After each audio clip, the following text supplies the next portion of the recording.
Je suis le frère Arnaud Kouassi, je suis chef d'entreprise, je suis le berger adjoint de la fraternité chrétienne Salomon et je suis écrivain.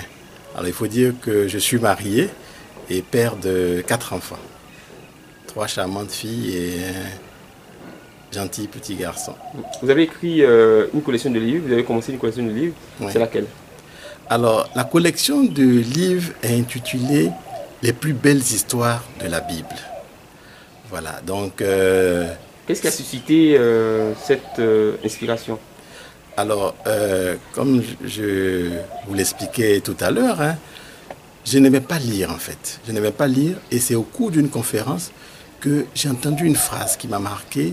Cette phrase disait « Ceux qui réussissent dans la vie lisent tous les jours.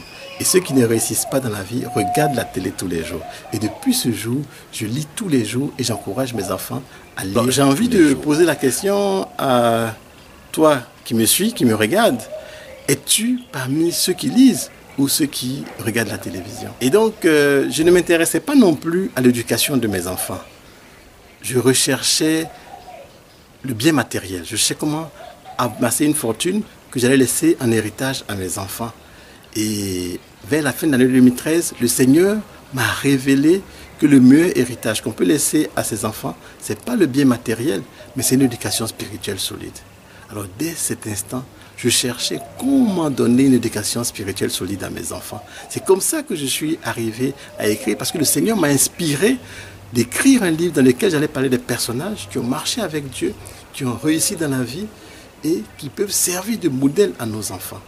Parce qu'aujourd'hui, les fléaux tels que la drogue, l'alcool et le sexe détruisent nos enfants.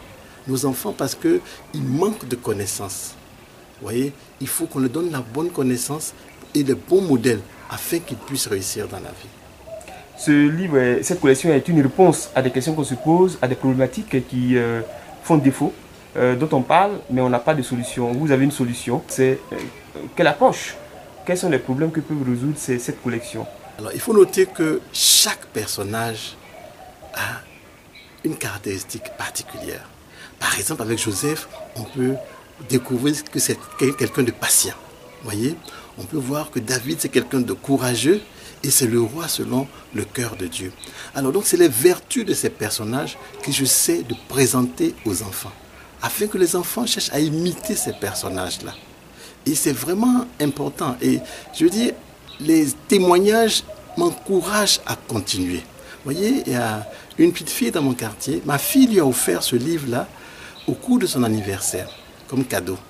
Et la petite a lu le livre. À la fin, elle vient dire à ma fille, quand elle a fini de le lire, à partir d'aujourd'hui, je ne vais plus mentir, je ne vais plus tricher et je vais respecter mes parents. Parce que la petite a trouvé dans le livre des raisons essentielles qui lui permettent de décider d'elle-même de respecter ses parents et de ne plus tricher en classe, par exemple. Et ça, c'est quelque chose qui m'encourage et je rends toute la gloire à Dieu. D'accord. La collection est à quel niveau actuellement?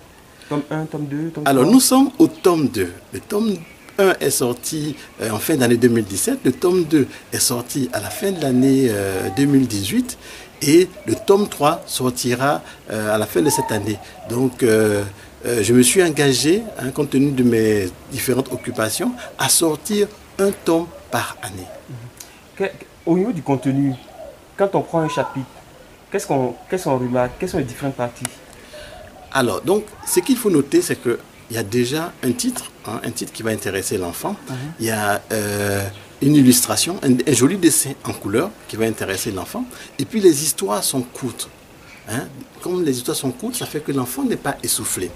Et donc, l'enfant, quand il finit de lire la première histoire, il a envie de passer à la suivante. Mais après chaque histoire, il y a un résumé où il y a une morale qu'on essaie d'inculquer aux enfants.